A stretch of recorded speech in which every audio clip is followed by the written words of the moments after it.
noticia es que hoy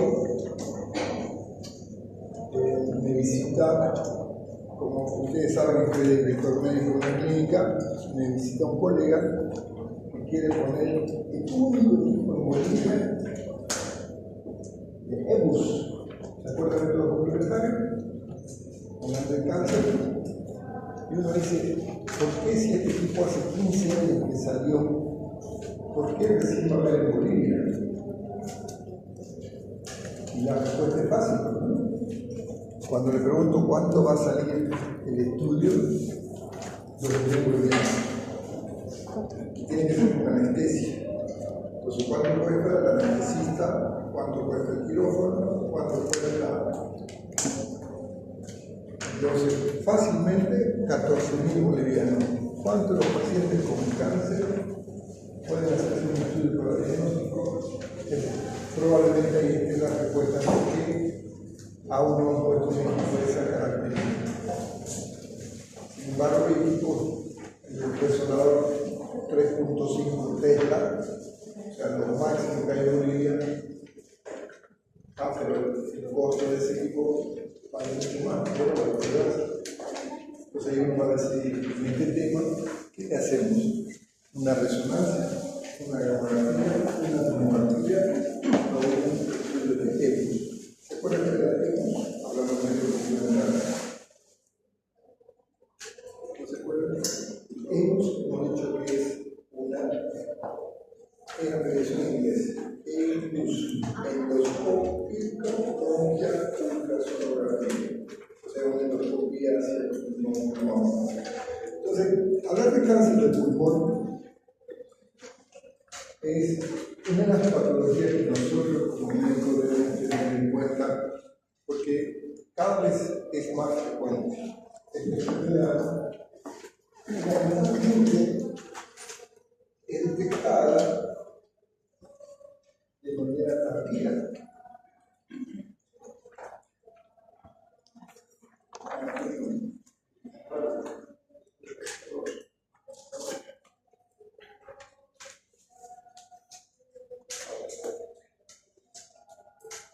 Porque, como todo los cánceres, ustedes saben, son células propias de nuestro organismo que comienzan a desarrollarse de manera normal, independiente si es un cáncer en el cerebro, o en la mama. De ahí la dificultad para su diagnóstico.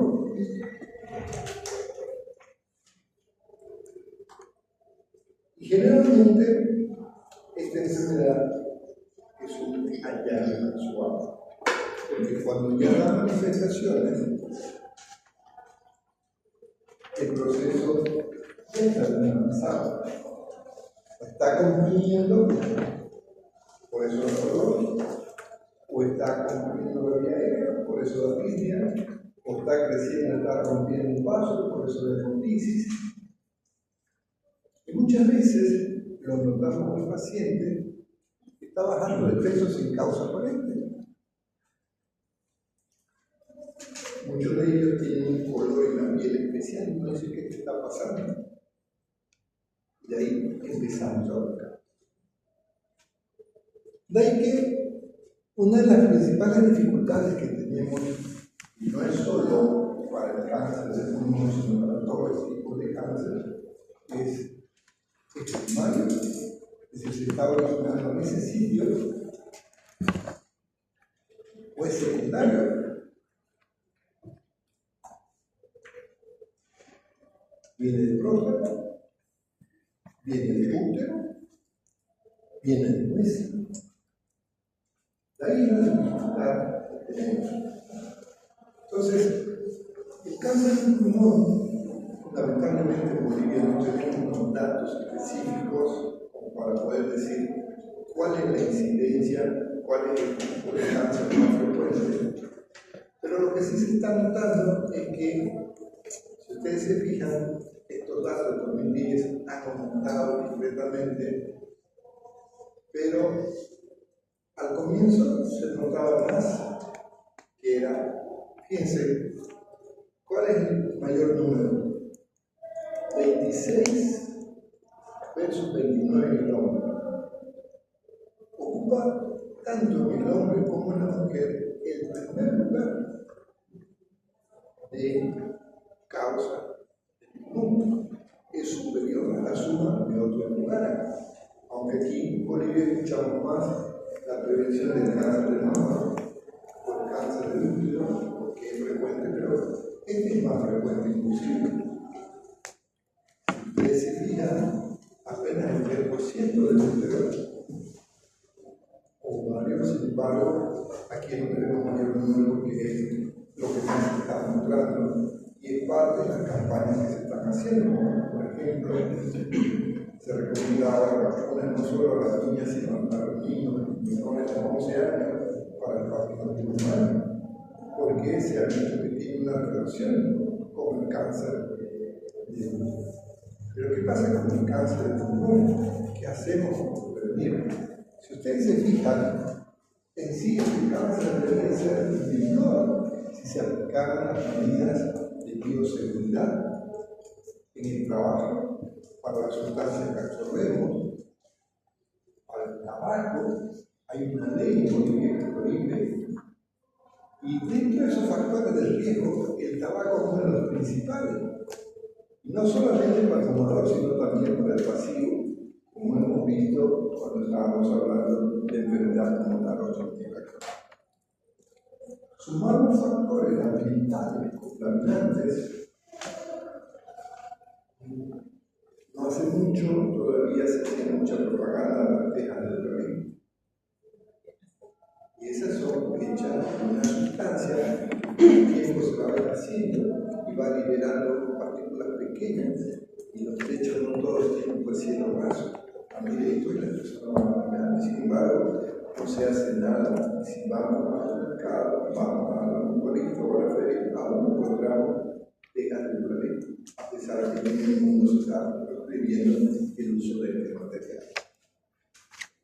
Entonces, ¿cómo podemos prevenir un cáncer de pulmón? Básicamente, debemos tratar de reconocer cuáles son los factores de riesgo que nos llevan a la posibilidad de que exista un cáncer de pulmón. Prevenir y tratar. Es que nosotros cuando estamos investigando, siempre buscamos el antecedente del tabaco, porque esta sustancia está más que conocida, porque no es solamente el humo, tabaco, sino los componentes que tiene. Fíjense, son más de 400 componentes de 3.500 partículas que pueden haber dentro. Y de eso está además demostrado como partículas de que activan el desarrollo de estas células, que son las glucosaminas o los que se están. Entonces, de ahí que nosotros debemos recomendar a todas las personas que eviten.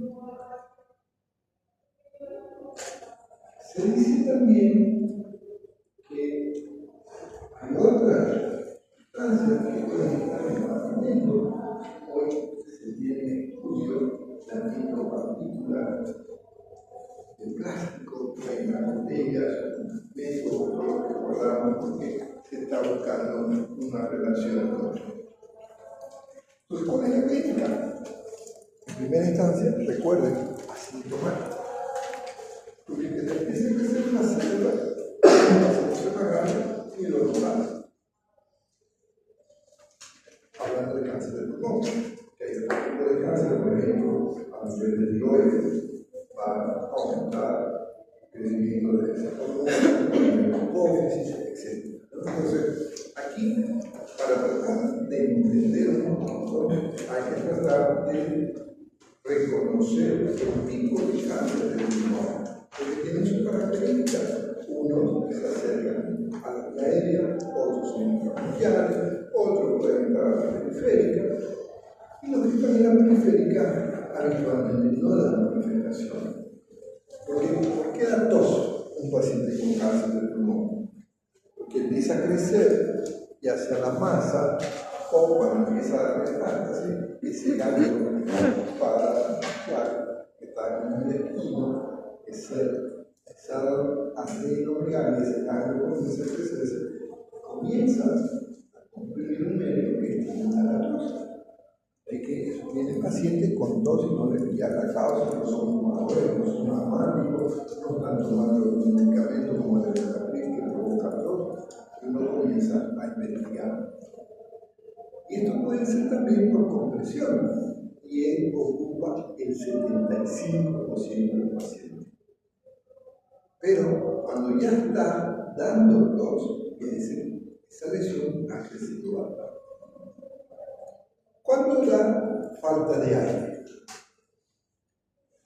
O bien está comprimiendo la vía aérea, está provocando una lactancia, o bien se está diseminando. Recuerda cuando hablamos de tuberculosis biliar y los diagnósticos diferenciales de ese animal durares, son la neoplasia, son la enfermedad por geológico. Psicosis queda determinada. Entonces, mientras más compromiso del parénquima, obviamente mayor alteración del intercambio, y por lo tanto el paciente se provoca. Y cuando estamos en diseminación y va construyendo la vía aérea, como si hubiera un cuerpo extraño, este paciente puede presentar estridor. Cuando el paciente con cáncer presenta estridor, cuando está obstruyendo la vía aérea, en vez de que la masa está en el parénquima, la masa está dentro de la vía aérea. Y es como si hubiera un cuerpo extraño que esa masa no está obstruyendo. Entonces nos va a dar ese sonido característico. Y para que haya el estridor, tiene que tener un porcentaje de al menos 50% de la obstrucción. Si está al 100%, obviamente no puede respirar. Ese paciente ya está con una línea y ya no hay estridor, no pasa aire, ¿no? Son los estadios más avanzados.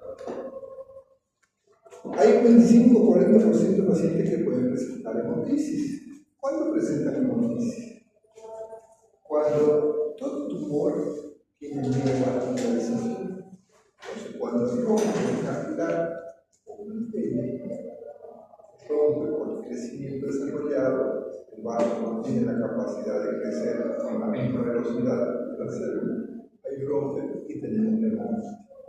O también puede dar que esa lesión se ulcere, ya no rompa, sino se ulcera y provoca ese hemoptisis.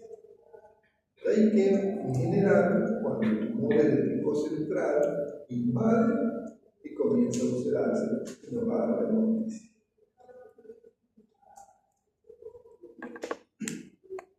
¿Cuándo tenemos manifestaciones del parénquima?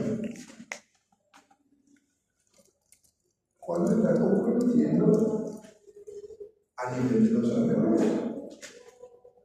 Puede simular un cuadro de una bronquitis, puede simular un cuadro de una atelectasia. ¿Por qué la atelectasia? Porque ese nódulo obstruye el conducto, esa vía aérea, no le pasa aire a esa zona de los alveolos y se forma una atelectasia.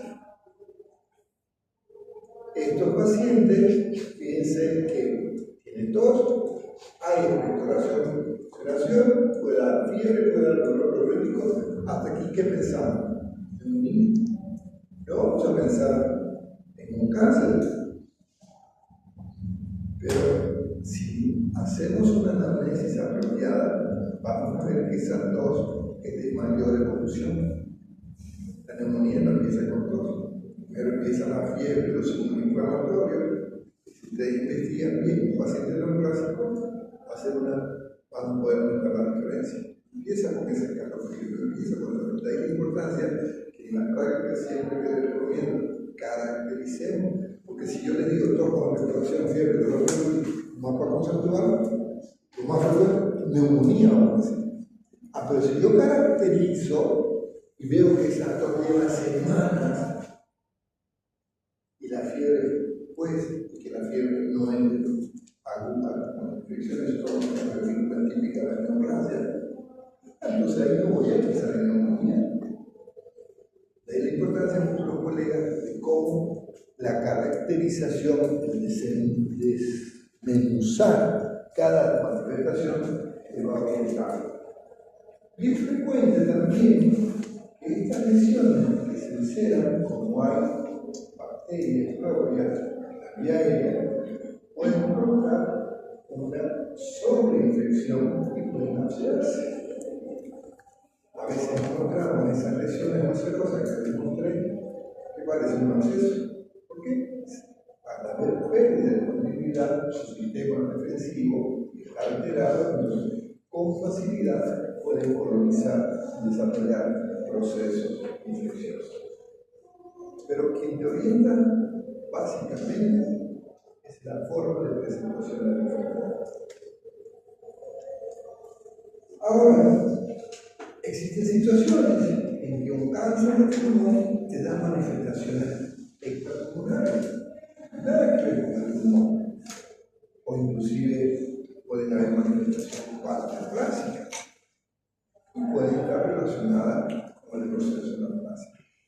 Entonces, por ejemplo, si tenemos una metástasis, que es el tumor del pulmón que está yendo hacia el mediastino, va a comenzar a provocar alteraciones a nivel del miocardio, o en el enterofrénico, o en el esófago, o si se va creciendo hacia afuera, te va a dar lesiones a nivel de la pared torácica.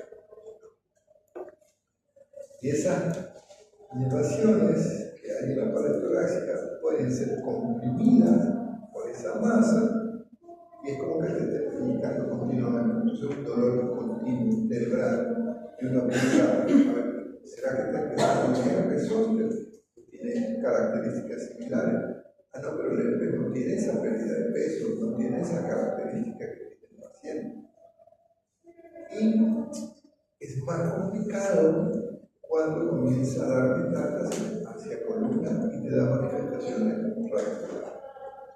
Es común encontrar en la semiología el famoso tumor de Papúas, es decir, le duele el hombro, perdón por la E, aquí es un hombro debido a una concentración radicular que no está dando su nombre.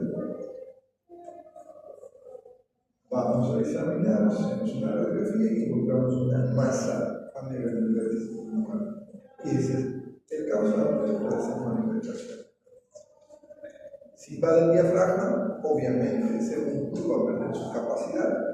Pues y vamos a tener las características propias de la falta de energía muscular que se va a traducir en una disnea por la dificultad de ingresar el aire. Y es muy común de encontrar en la clínica pacientes que van por desplazamiento pleural. Hemos dicho que todo es la pleural de la clase anterior es tuberculosis hasta que se demuestre lo contrario.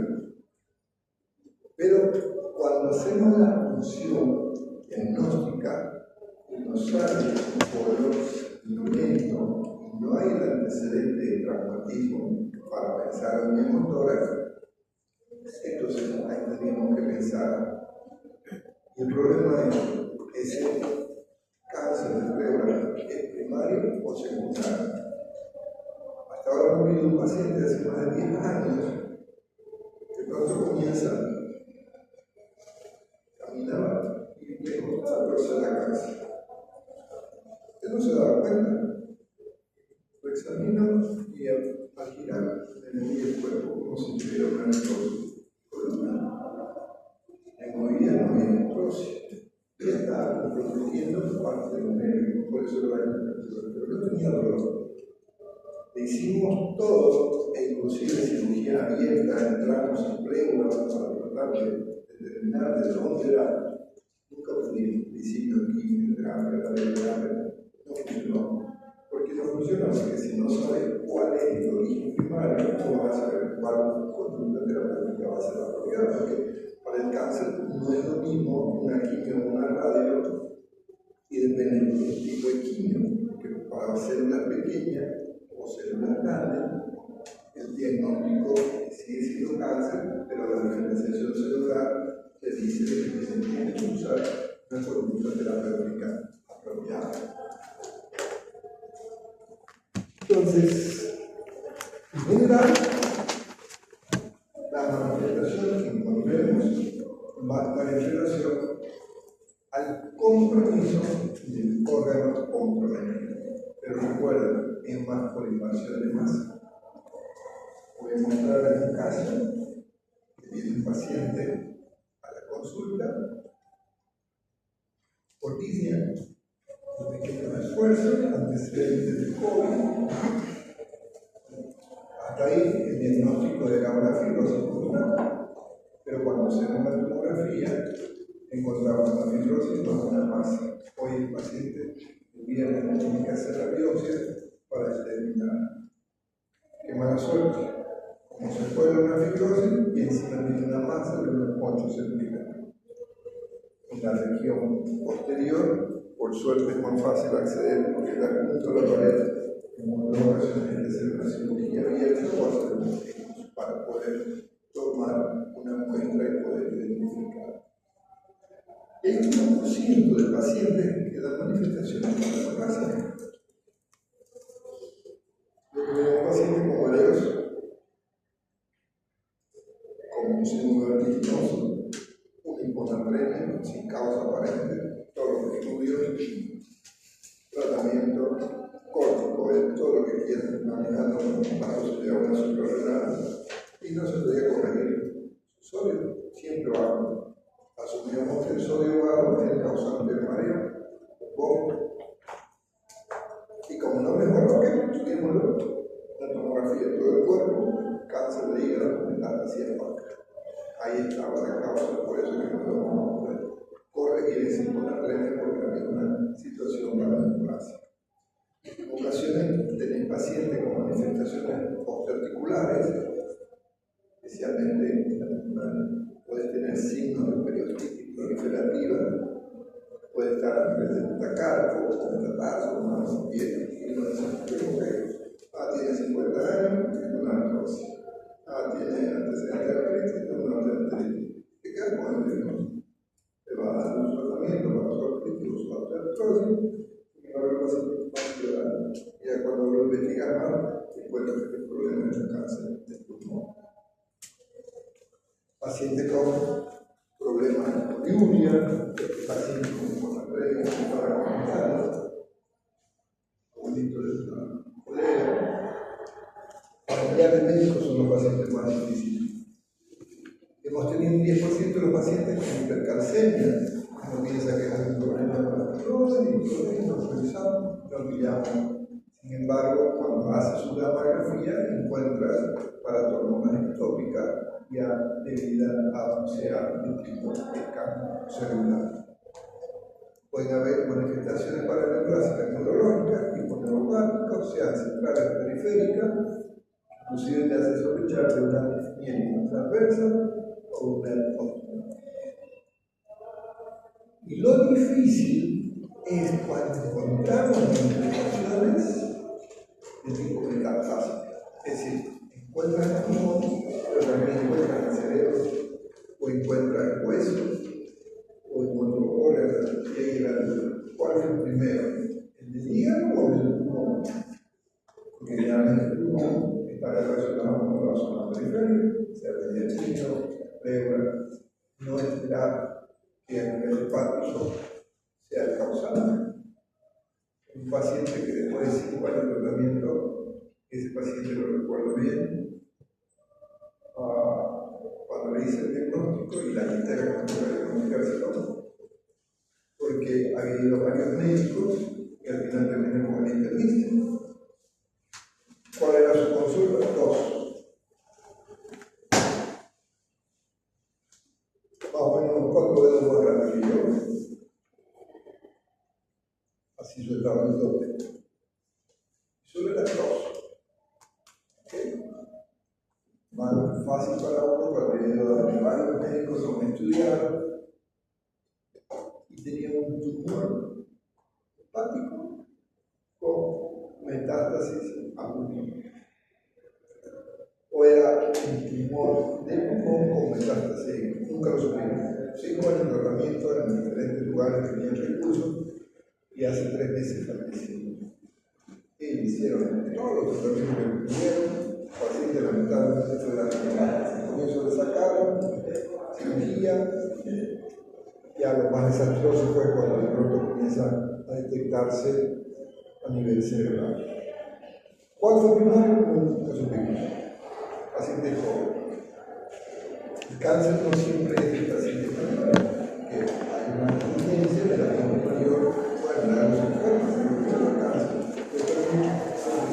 Estos dos casos que hemos mencionado son pacientes jóvenes, que para el clásico 80 años, y en el cuello era 31.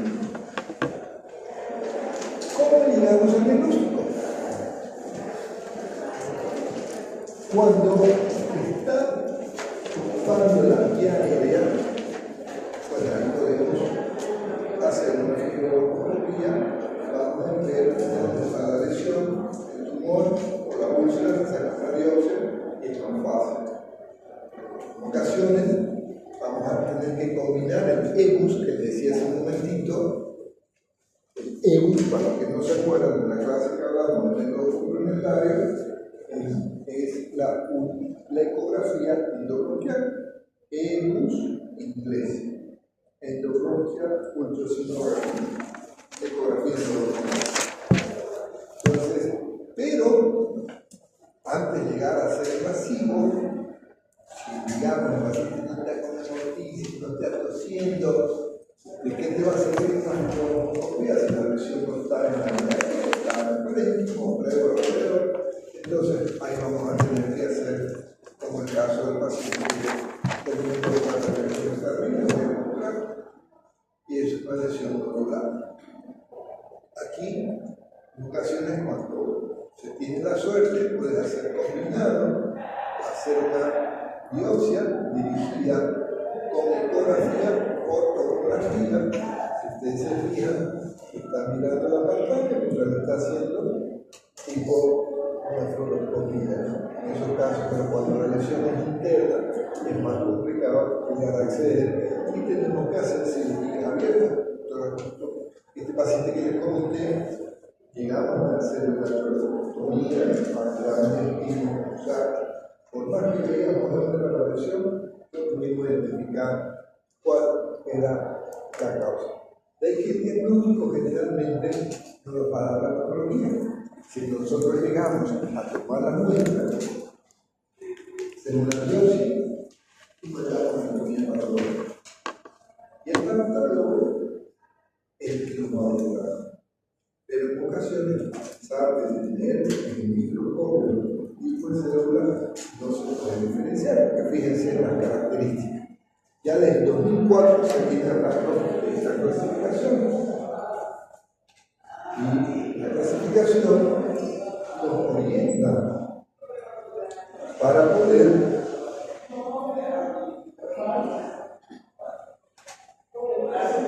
vamos a ver qué pasa.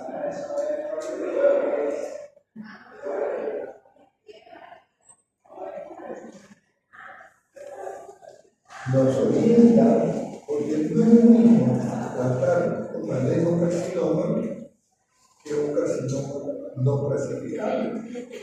Porque recuerden, la quimioterapia, sustancias que pueden ser 1, 2, 3, hasta 4 combinadas, no es igual para todos los pacientes.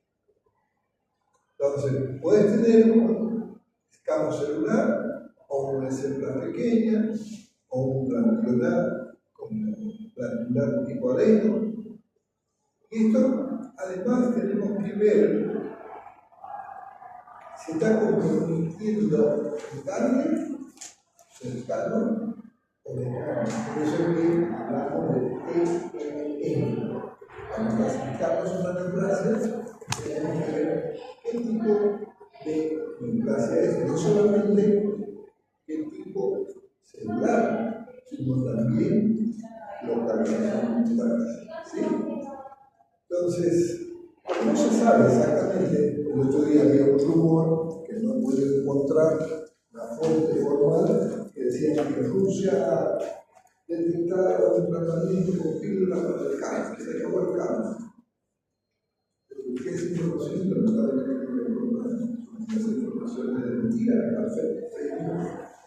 Yo conté como que mucho tenía preparado para el cáncer, imagínense que en mi clase, dando la primicia de que ya había, lamentablemente, aún no tenemos, pero creo que con el tiempo, con el avance de la medicina médica, va a ser más fácil, porque son células nuestras las que se están modificando. Entonces, ¿qué pasa con el de células pequeñas? Esto es más frecuente en fumadores, tiene localización cerebral y tiene una amplia diseminación metastásica. Características que no se calientan y tiene un origen de células neuroendógenas. ¿Sí? Vemos en el libro de esta tabla la sacamos del curso, que no solamente hay que tratar de ver el tipo de cáncer, sino también el pronóstico. Realmente decimos que un paciente con cáncer tiene que estar bajo observación por lo menos 5 años. Si no se ha reactivado a los 5 años, tiene una alta probabilidad de resecutar. Por eso que la mayoría de los libros ustedes van a ver que fallan 5 años, 5 años. ¿Qué pasa? El problema. Lo del tipo glandular, los adenocarcinomas, estos son más comunes en mujeres. ¿Sí? Cuando encontrar cáncer del pulmón en una mujer, primero vamos a pensar que se trata de una adenocarcinoma. Se presenta en ambos, fuma o no fuma, puede estar relacionado, no es específico. Cuando mucho, y tiene una característica de ser más periférico, diferente a los hospitales. Y nos va a dar una imagen en la tomografía de hipocitales. Y este tipo de neoplasia no está relacionado con el síndrome parametral.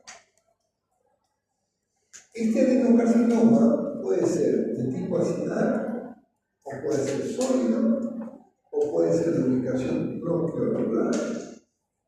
Y hoy incluye la mayoría de los adenocarcinomas de tipos papilares. ¿Qué pasa con el que se encuentra a nivel de los bronquios y alveolos? Generalmente distal. Es fácil de reconocerlo en la histología, pero tiene la desventaja de que tiene una diseminación aeróbica, es decir, que se va diseminando por la vía aérea. Y cuando estemos frente a un carcinoma bronquioalveolar, hay que tratar de excluir que es secundario a un estado. El estado celular, este paciente también está relacionado con el tabaco. Este puede dar una ubicación central y puede dar obstrucción endobronquial. Si le preguntas en un examen a un paciente con cáncer de pulmón que presenta estridor, ¿cuál sería el tipo más probable? La respuesta es el escapo celular. ¿Sí? Porque recuerden, estridor significa que tenemos crecimiento dentro de la vía. Y el de las células grandes también es periférico, puede cavitarse y tiene tendencia a dar más metástasis que el adenocarcinoma. Y el mesotelioma, estamos hablando del cáncer específico de las células. Cuando ustedes escuchen el término, puedes hablar, por favor. Cuando escuchen el término mesotelioma, piensa más en el cáncer del tipo de Cleft. ¿Sí? Estos realmente son unilaterales, no Rich Spine, que significa que a pesar que está en compromiso, no da dolor tipo punta costada, no hay dolor. Y puede estar presente y manifestarse durante los lineales. Va creciendo lento, puede tenerlo desde hace 20 años y estar presente. Y la característica principal del mesotelioma, como es pleura, va a ser que no va a exudar o trasudar. Exudar, la pleura está enferma. Entonces nos va a dar un derrame pleural de tipo exudado y nos va a dar un engrosamiento de la pleura. Generalmente podemos encontrar en el análisis de citoquímico, porque siempre hacemos células citoquímico, detección de células neoplásicas, como también se puede ver en la biopsia. Pero no siempre. Sigo con el ejemplo del paciente que les comenté, el cuello, el duro, porque no pudimos determinar. No es necesario quedarse solo con el diagnóstico de cáncer pulmonar. Tenemos que identificarlo. La identificación nos va a permitir el pronóstico. Nos va a permitir recomendar al paciente qué hacer, porque a veces el oncólogo es un negocio que va a dar tratamiento aunque el pronóstico sea malo. Acabo de hablar con un colega que está con cáncer de páncreas. No sé por qué cosa fue a hacer sin control de realidad. Pero eso es un problema. Entonces, para ver eso, primero tenemos que pensar en el factor T. ¿Qué es el factor T? Masa, el tumor. ¿Ok? El factor T se refiere al tumor. Pequeño, grande, mediano, es el factor T. Entonces, el factor T, ¿cómo lo tratamos de identificar? Primero, con una buena anamnesis. Puedo sospechar, si tenemos un examen, ¿podría usted sospechar un cáncer de pulmón en función a la prevención? Sí. ¿Cuál sería la respuesta? Sí, bueno. El hecho de fumar ya me va a hacer sospechar la posibilidad, porque sabemos que en la mayoría de los tipos de planes hemos visto que el tabaco tiene una relación. Por eso les digo, cuando hablamos de eco, ok, 15% solo de los fumadores va a ser eco, pero ¿y cuánto por ciento de ese fumador va a ser cáncer? Una radiografía de tórax, hallazgo casual, como el que les comenté hace un momento. Si tengo sospecha, le pido mejor una tomografía, y si las lesiones son pequeñas y son más, no solamente químicas, no son muy grandes, entonces mejor hacer una resonancia magnética. Si la lesión es grande, no necesito gastar en una resonancia magnética de 3.5 telas, con un tela o una tomografía, porque ni la resonancia ni la tomografía me va a dar el tipo de cáncer. Pero me voy a buscar qué pasa. ¿Por qué es periférico? ¿Por qué es central? Puedo tratar de reverse de células escamosas, células grandes, células pequeñas. Pero mejor una resonancia, porque en la tomografía no es fácil de ver la radiopegar de los grandes. En la resonancia te permite poder identificar mejor. Compañera, ¿cómo es tu nombre, colega? Katia. ¿Dónde sospecha que tiene cáncer este paciente? ¿En el tórax derecho o en el tórax izquierdo? Sabiendo que el lado derecho es al lado del tumor izquierdo y el lado derecho del tumor es la vista del paciente. En el lado derecho. En el lado derecho. Bien. ¿Por qué? Porque encontramos un infiltrado. ¿Qué tipo de infiltrado?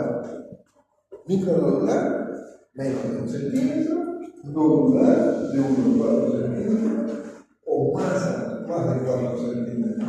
Más de 4. Entonces, si yo encuentro un paciente que me haga una radiografía, necesito hacerle tomografía a un paciente que ya me está en una masa, ¿no? Ya tengo el diagnóstico de un cáncer de tumor. Porque esto va a dar el tipo de cáncer. Porque ya gastar los 600 o 800 bolivianos o más en una resonancia, si lo mejor arrancar en los 12.000 que voy a hacer para ver cómo consigo familiar para hacer su biopsia. Entonces, ahí tenemos que ver. Katia, denme un número. 15, 3, 6, 9, 10, 15. ¿Tú recuerdas el número? Levanta. ¿Dónde está el cáncer? ¿Derecha o izquierda? Sabiendo que tu mano derecha es el lado izquierdo del paciente y tu mano derecha, o viceversa, tu mano derecha, lado izquierdo, tu mano izquierda, lado derecho. ¿Ves alguna masa? Sí. No. En el Acá. Sí. Yo no, a ver, bueno, muéstranos, porque yo no la veo. En el derecho. Es una masa. Eso que usted está apuntando no es la masa, es el cordón aórtico. Ah, pero ese es el lado izquierdo, ese es el lado derecho. Usted me está diciendo la izquierda. ¿Qué tiene que ser mi derecha o mi derecha? Si ustedes se fijan en este paciente, lo que muestra la compañera es una imagen de artefacto. La lesión está desde base. Porque normalmente tenemos que tener el intestino cierre acá. Sin embargo, aquí hay esto. ¿Dónde están los ángulos? No hay los ángulos. Aquí hay algo blanco. Entonces aquí tengo una masa. ¿Es un derrame? ¿Lo claro? ¿O es una masa? En este caso, entonces mejor hago una tomografía para salir de duda. Dime un número, por favor. 10. 3, 6, 9, 10. Compañero, ¿qué tipo de estudio es? Tomografía, muy bien. ¿Qué ventana es? ¿Pulmonar o diatética? Solo ahí, por favor. Siempre las clases aprovechamos para repasar. Diatética. Excelente. La ventana mediasténica. Y un corte axial, coloramos ahí está. Ese es el. Me siento satisfecho cuando pregunto algo que nunca pregunto lo que no saben, porque se supone que saben. Entonces, esta ventana mediastínica, una tomografía axial lectora. Última pregunta, ya no te pregunto más. ¿Encontraste sin encontrarse? Bien, porque la aorta y los vasos están del mismo color que parte plano. Se ven.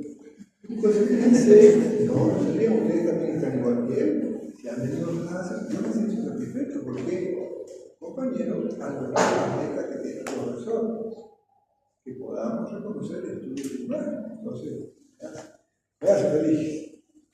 Públicamente se lo digo. Entonces, ¿dónde está lo anormal? ¿Derecho o izquierdo? Izquierdo. Izquierdo. Muy bien. ¿Tu izquierdo o mi izquierdo? Porque mi izquierdo, esta es mi mano izquierda, ¿será? ¿Aquí? No. Tu derecho. Mi derecho, correcto. Lo que está a mi lado derecho es el lado izquierdo, ¿no? Entonces encontramos una imagen densa que fíjense que tiene doble densidad. Tengo un color desde el número 2 y otro color en el número 1. Entonces, esto es una masa que se está accedando. ¿Se recuerdan que les decía que hay tumores que se accedan? Entonces, aquí tenemos una paciente joven o adulto, como el. ¿Cómo que joven? ¿Dónde has visto que los jóvenes tengan calcificaciones en sus paredes? Ateromatosas, esas son las personas mayores.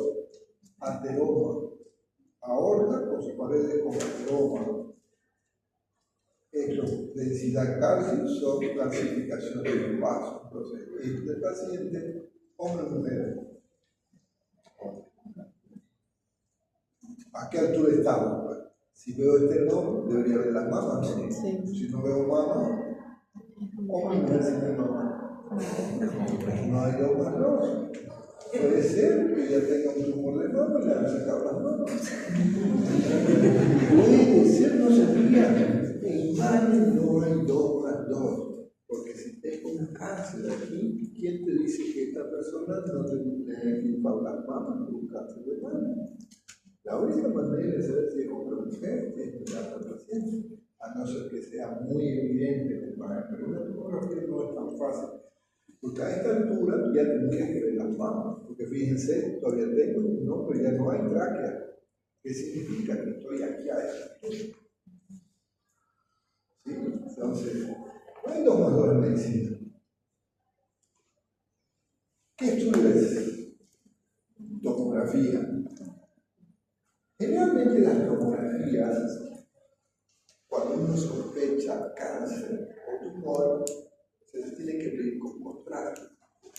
Las tomografías que veamos sin contraste son hallazgos casuales. Pero cuando ustedes sospechen que hay una neoplasia, por favor, véanla con contraste. ¿Por qué con contraste? Porque los tumores tienen alta vascularización y va a ser más fácil. ¿Esta tumor tiene contraste o sin contraste? ¿Cómo sabes? Aquí yo veo un vaso. Aquí yo veo otro vaso. Y este vaso tiene un color más fuerte que este. Porque cuando no hay contraste, las partes blandas tienen que ser el mismo color, la misma densidad, afuera como adentro. Pero si te fijas, tráquea, esófago, este color es diferente del color. Este es un vaso. Entonces, exacto por aquí, por más. Siempre compara el color de partes blandas con el color de los vasos. Si esos vasos, y aquí bien, todavía no parece un corazón, estoy muy arriba. ¿Qué hueso es este? Clavícula. Entonces, fíjense dónde estamos. A ese nivel no voy a ver el corazón, pero sí puedo ver el corazón. Fíjense cómo está traccionado. Esto debería estar aquí en el centro. Aquí tenemos una imagen y uno dice, ¿cómo puede ser un tumor que esté retrayendo? Porque el tumor empuja, si está creciendo, empuja. Sin embargo, la línea media está traccionada. Y uno dice, ¿será que es un tumor? No detecta que la tracciona. Entonces, buscamos masa, yo debería ver esta tráquea, debería estar empujada. Porque aquí está mi columna, aquí también está el lumen, esta es mi línea media. Sin embargo, miren cómo está la tráquea del esófago traccionada hacia el otro lado. Siempre puse la orientación topográfica. Y para ver el factor N, es nódulo. A veces tienes un tumor pequeñito, pero ya tienes un nódulo, es decir, tener invasión ganglionar. Entonces, invasión ganglionar con una radiografía no se ve muy bien. La tomografía puede ser cuando empuja la línea, no se ve muy bien. Mejor, cuando vamos a pensar, porque los ganglios están en esta zona, recuerda. Tenéis la tráquea, para traquear, desde el mediastino, que van avanzando los bronquios, y ahí están a los lados. Entonces, en la radiografía no puedo ver. ¿Veo la masa? Sí, ese factor T, yo estoy con el factor N. Entonces, para el factor N, ¿me pide una tomografía o una resonancia? Resonancia. La tomografía te orienta, puedo ver, porque son partes blandas, no las puedes ver, generalmente lo identificamos porque está empujando las líneas que deberían, esta línea debería estar aquí. Sin embargo, algo la está empujando, entonces uno por el cambio, simetría, uno lo considera equivocado, pero tiene mejor sensibilidad con la resonancia, porque fíjense, la tomografía de alta resolución llega al 86%, pero no llega al 100%. En cambio, una resonancia puede identificar mejor la diferencia del costo, pero prefiero gastar para estar con la seguridad. Porque si encuentro una resonancia que tiene ganglio, bien, hago una endoscopia, confirmo la endoscopia, o mejor la vemos y saco una biopsia, porque la aguja de la biopsia es apenas de 3 milímetros, la mitad de medio centímetro. Suficiente para hacerlo, ¿no?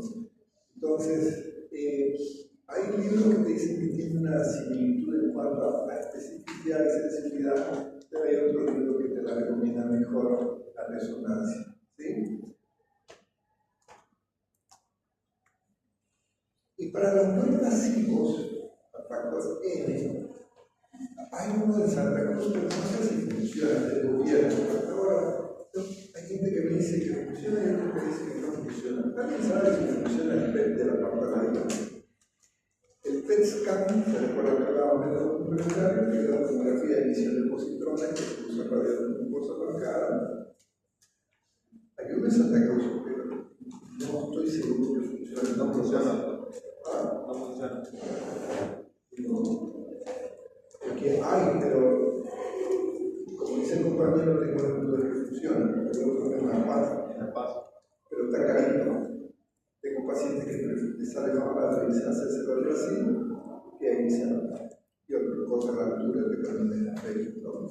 Entonces, el PET scan tiene una especificidad del 90%, es más elevada que los otros estudios. Y fíjense que no da la información funcional al átomo como el PET scan. Y el PET scan no es más que una tomografía, pero que utiliza un radiofármaco marcado, que es la glucosa. Entonces, es una tomografía que está detectando los puntos calientes, como hablamos. ¿Sí? Esa es la imagen del PET scan. Uno lo conoce porque tiene color. No lo confundamos con una gamografía que es parecida a este color, pero tiene diferentes colores para tratar de mostrar. Entonces, la tomografía de emisión de positrones tiene mejor sensibilidad para la detección de adenomegalia o metástasis. ¿Sí? Y cuando tenemos la suerte de entender el EBUS, pues entramos por ahí, vemos nuestro ganglio y obtenemos la mano. La luz pues son pequeñísimas, no pequeñas. Yo creo que unos meses más, ya está el equipo. Yo creo que unos meses más va a estar funcionando en la clínica que mencionaba. Entonces, ingresen por aquí por la vía aérea. Aquí tienen la cámara que está mostrando y aquí hay un baloncito donde están los cristales que te hace la ecografía. Entonces viene, detecta cuál es el ganglio que está más grande y por aquí mete una lujita, pasa la piel, observa la mucosa, funciona el ganglio y lo aspira. Y la ventaja es que ese ratito se lo aspira, se pone la gorda de la célula y se le está mirando el patrón. Y ese rato te dice así. ¿Por qué es importante tenerlo de manera inmediata? Porque si encuentras el defecto de este tipo, pues directamente haces una recepción en la cirugía. Porque les decía, la ubicación de los ganglios tiene su topografía, nivel 2, 7, 10, nivel 7 son los que están debajo de la carina, nivel 10 son los que están. Entonces, la ventaja después de la ubicación de las adenomegalia te orienta para qué tanto está avanzado, porque no es lo mismo que tengamos un tumor aquí y de pronto estás encontrando un ganglio crecido de este lado. Entonces encuentras el tumor ganglio o encuentras el ganglio del otro lado y ya está invadiendo el otro lado. Entonces eso te da una ventaja. Y cuando la adenomegalia sospechosa está por detrás, ya no hacemos el EBUS, porque no puede llegar. Pero lamentablemente ya tenemos que ser más agresivos y entrar a una cirugía mayor que la mediastina. Siempre las cirugías de mediastina son más complicadas por la accesibilidad y los riesgos de complicación. Entonces, entras, cirugía abierta, ingresas y obtienes. Aquí, por ejemplo, se está haciendo una cirugía mínimamente invasiva, tipo laparoscópica. Se ingresa por detrás del esternón, van metiendo las pinzas, ubican el ganglio, lo retiran y hacen la biopsia. ¿Por qué es importante identificar los ganglios? Porque vas a saber qué tan avanzada está la neoplasia. Porque si tienes un tumor que encuentra solo ganglios de ese lado que están cerquita, el pronóstico es diferente si los ganglios los encuentras al otro lado, lateral o contralateral. Entonces, de ahí la importancia. Uno dice, ¿por qué? ¿Para qué me sirve? Si uno no debe estar bien, qué tan avanzado está el proceso de la neoplasia. Y en ocasiones tenemos que ser más agresivos todavía cuando no podemos entrar, accesibilidad, los cambios son posteriores, obviamente con una cirugía mínima invasiva no se va a poder y vamos a tener que hacer la toracotomía, cortar el tórax para entrar a abrir y entrar al medio tiempo. Y el factor M, factor T, no, factor N, no, el factor M ya estamos hablando de metástasis. Ya estamos hablando, ya no tenés esa mancha en el pulmón, sino que tenés mancha en el otro pulmón, o en el hígado, o en el cerebro, a eso nos referimos como metástasis. Y para identificar metástasis, ahí vamos a ver qué órgano quiero examinar. Quiero ver si está invadiendo o digestivo, pues le hacemos una ecografía de hilo del páncreas. Y vamos a ver dónde no te hago una gamografía ósea. En la cabeza hasta los pies. Ahí vamos a ver si tenemos componentes de metástasis a hueso. PET y resonancia principalmente para descartar problemas de metástasis cerebral. Este estudio, los que vinieron a clase de método complementario, deben recordar que las imágenes son las imágenes de una gamografía. Fíjense cuán diferente es.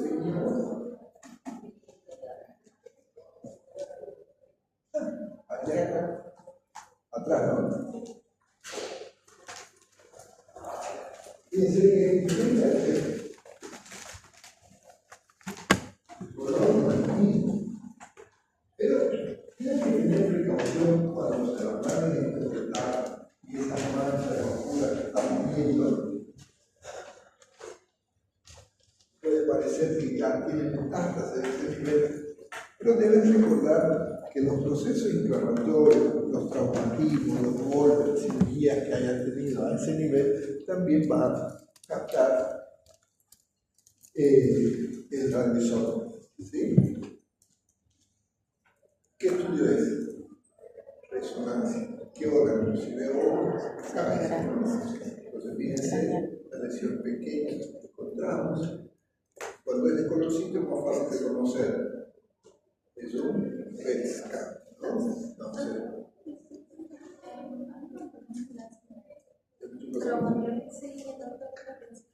sí, con eso terminamos. Entonces, para terminar, el PET scan nos va a permitir también, así como para detectar cambios o masa, siempre vamos a poder diferenciar. La siguiente clase completamos para ver qué significa un T1, B2, B3, N, vamos a dar. ¿Alguna pregunta?